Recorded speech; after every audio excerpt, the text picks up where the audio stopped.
12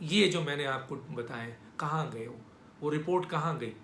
کیونکہ اس رپورٹ کو دبا دیا گیا، اس رپورٹ کو بند کر دیا گیا ہے۔ یہ رپورٹ کیوں بند ہو گئی، کیوں دبا دی گئی ہے، کیوں کہا جا رہا ہے، پریشر ڈالا جا رہا ہے آڈیٹر جنرل کے آفس پہ کہ اس کو بدل دیا جائے، کیوں وہاں چینجنگ کی بات کی جا رہی ہے؟ اور اب اگر رپورٹ آئے گی اگر کبھی تو اس میں کافی تبدیلی ہو چکی ہوگی، لیکن وہ انیشل رپورٹ جو میڈیا میں آ چکی تھی، سب کو پتا ہے، پوری دنیا کو پتا ہے کہ 12 کھرب روپے، اور آئی ایم ایف نے بھی ان سے یہ کہا تھا کہ جی ہمیں بتایا جائے وہ پیسے کہاں گئے۔ تو وہ پیسے کہاں گئے ہیں؟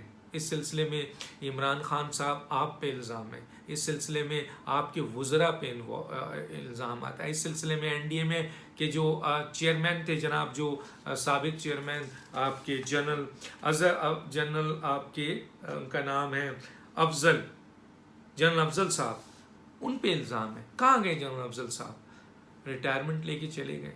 کون اس کا جواب دے گا؟ یہ جو 12 کھرب اور جو آڈٹ رپورٹ ہے، یہ پیسہ کہاں گیا؟ پاکستان کی عوام پہ خرچ ہوا ہے تو بتا دیجئے آڈیٹر جنرل پاکستان کو کہ ہم نے 12 کھرب روپے خرچ کیا ہے۔ تو اس کا تو کوئی نام و نشان نہیں پتا۔ اب 2 ارب 80 کروڑ بھی اگر آنا ہے تو کیا وہ پاکستان کے غریب عوام کو دیا جائے گا یا وزراء اس کا جیب بھریں گے؟ بتائیں نا، کون بتائے گا؟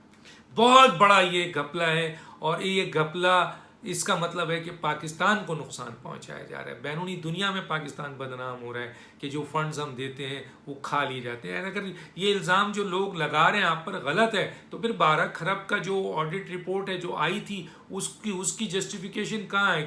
کیا کہاں گیا وہ سارا پیسہ؟ یا تو کھڑے ہو کر سپریم کورٹ میں اس کی وضاحت کر دیں کہ یہ پیسہ 12 کھرب ہم نے پاکستان کی عوام کو ویکسین لگانے پہ لگایا ہے۔ اب اگر ایک ویکسین وہ اس کی قیمت بھی لگا دیں، حالانکہ مفت آ رہی ہے۔ میں زیادہ ڈیٹیل میں نہیں جانا چاہتا۔ آئیے، یہ تو میں نے آپ کو بتا دیا۔ ایک اور بہت اہم مسئلہ ہوا ہے، آپ کو پتہ ہے کہ جناب سی پیک کے جو چیئرمین ہیں جناب عاصم باجوہ صاحب، جو پہلے انفارمیشن کے بھی ایڈوائزر تھے پرائم منسٹر کے، وہاں سے ریزائن دیا انہوں نے۔ ان پہ بڑے سنگین الزامات ہیں، اپوزیشن نے بہت بڑے بڑے الزامات ان کے اوپر لگایا ہوا ہے، ان کی کوئی انکوائری نہیں ہو رہی ہے، لیکن اپوزیشن مسلسل ان پہ الزام لگا رہی ہے، اور یہ ان کا ڈیمانڈ تھا کہ ان سے استعفیٰ لیا جائے۔ 2 اہم ڈپارٹمنٹ ان کے پاس تھا، ایک انفارمیشن کا ڈپارٹمنٹ جو کہ ایڈوائزر تھے وہ پرائم منسٹر کے، وہ انہوں نے استعفیٰ دیا، اور وزیر اعظم نے پہلے تو منع کر دیا، پھر لے لیا۔ ابھی آج سنا ہے کہ جی انہوں نے سی پیک کے چیئرمین شپ سے بھی استعفیٰ دے دیا۔ تو کیوں دیا ہے؟ حالانکہ وہ تو کہہ رہے تھے کہ میں بہت کامیابی سے چلا رہا ہوں، اور اگر سی پیک بہت کامیابی سے چلا رہے ہیں تو کیا دباؤ تھا ان پہ، کیا وجوہات تھی کہ انہوں نے استعفیٰ دے دیا؟ یہ تو بتانا چاہیے عوام کو کہ انہوں نے کیوں استعفیٰ دیا۔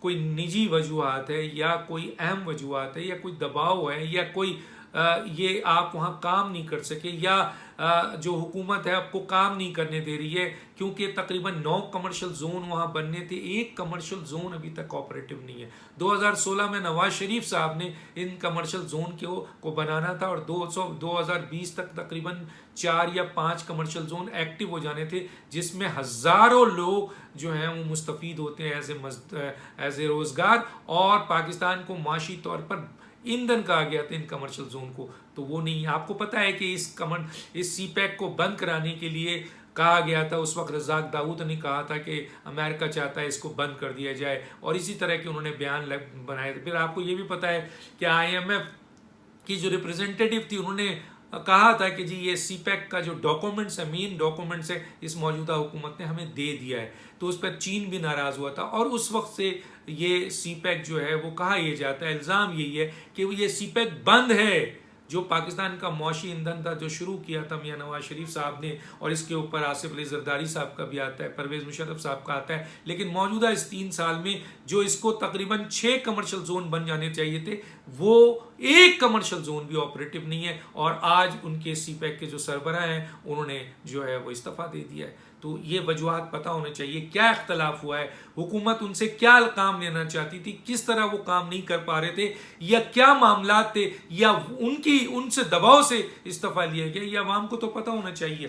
آئیے اس کے بعد اب 2 اہم ڈیمانڈ پاکستان کی عوام کرتی ہے۔ دیکھیں یہ بھی ایک بہت بڑا پروجیکٹ ہے، اس سے پاکستان کو نقصان پہنچا ہے۔ اگر سی پیک کتنا بڑا پروجیکٹ تھا، آپ کو پتا تھا جب یہ آیا تھا تو اس کے بارے میں چاہا تھا کہ یہاں سے کہاں کہاں راستے جائیں گے، اور پاکستان ان کا مین ہب ہے، اور اس سے 9 کمرشل زون سے پاکستان اس جگہ پہنچ جائے گا معاشی طور پر کہ وہ دوسروں کو قرضہ دینا شروع ہوگا. لیکن افسوس کہ اسے بند کر دیا گیا ہے، اور وجوہات کیا ہے سب کو پتہ ہے. اب میں آتا ہوں پاکستان کو یہاں نقصان پہنچا کے، اور وہ جو میں نے بتایا 12 کھرب کا نقصان پہنچا کے. اب آئیے ایک اور بہت ہے، پاکستان کا ادارہ سب سے بڑا ادارہ جو ہے وہ نیب کا. 2 ڈیمانڈ پاکستان کے عوام کی ہے کہ بھائی سی پیک کے چیئرمین نے تو استعفیٰ دے دیا، چیئرمین نیب جو ہے وہ کب استعفیٰ دیں گے؟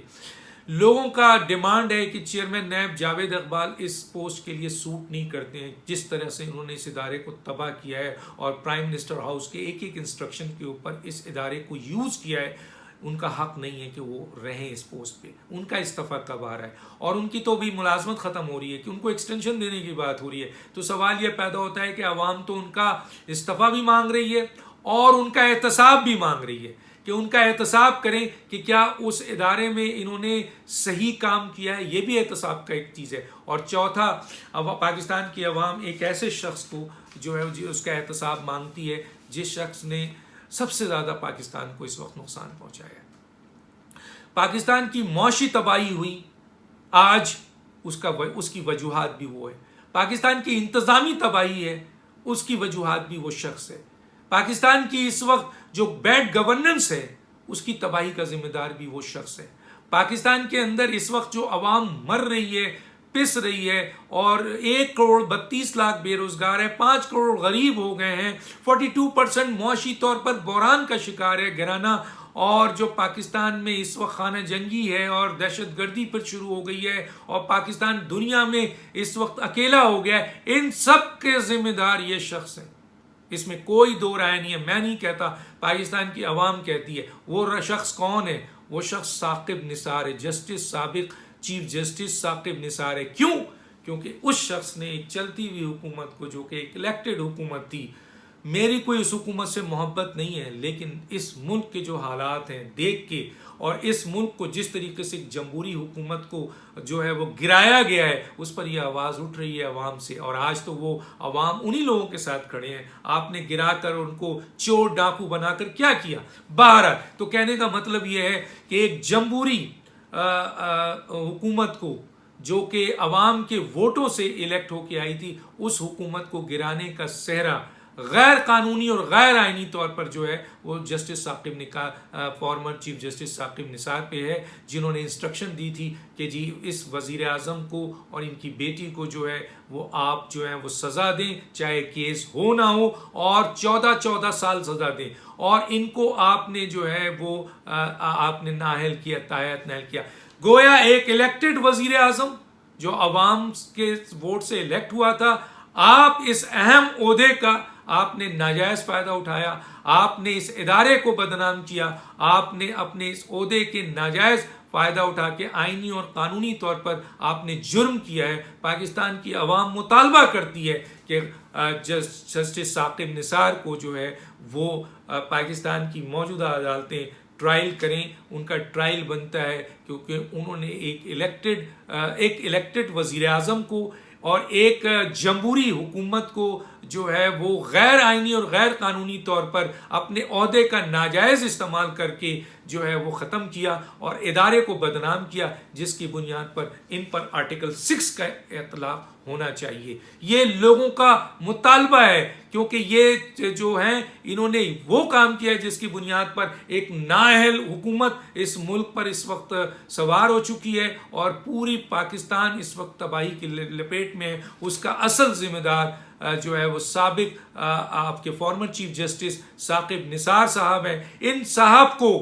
ان صاحب کا ٹرائل ہونا چاہیے. اور یہ جو ساری اسٹیٹمنٹ دی ہے ججز نے ان کے بارے میں کہ انہوں نے پریشر ڈال کر یہ سارا کچھ کیا ہے، تو ان کی انکوائری ہو. اور اگر ثاقب نثار صاحب اس انکوائری میں سرخرو ہوتے ہیں تو موسٹ ویلکم، ان کو بڑی عزت کے ساتھ آپ اوپر لے جائیے، پورا پاکستان سلوٹ کرے گا. لیکن اگر ان کی اس انکوائری پہ ثابت ہوتا ہے کہ انہوں نے ایک جمہوری حکومت کو، آئینی اور قانونی حکومت کو، اور ایک الیکٹڈ وزیر اعظم کو غیر آئینی طور پر، غیر قانونی طور پر اپنے عہدے کا استعمال کرتے ہوئے پریشر ڈال کے اس ادارے کو بدنام کرتے ہوئے یہ سارا کچھ کیا ہے جس کی بنیاد پر آج پاکستان میں تباہی ہے، تو پھر ان پر آرٹیکل 6 لگنا چاہیے، یہ عوام کا مطالبہ ہے۔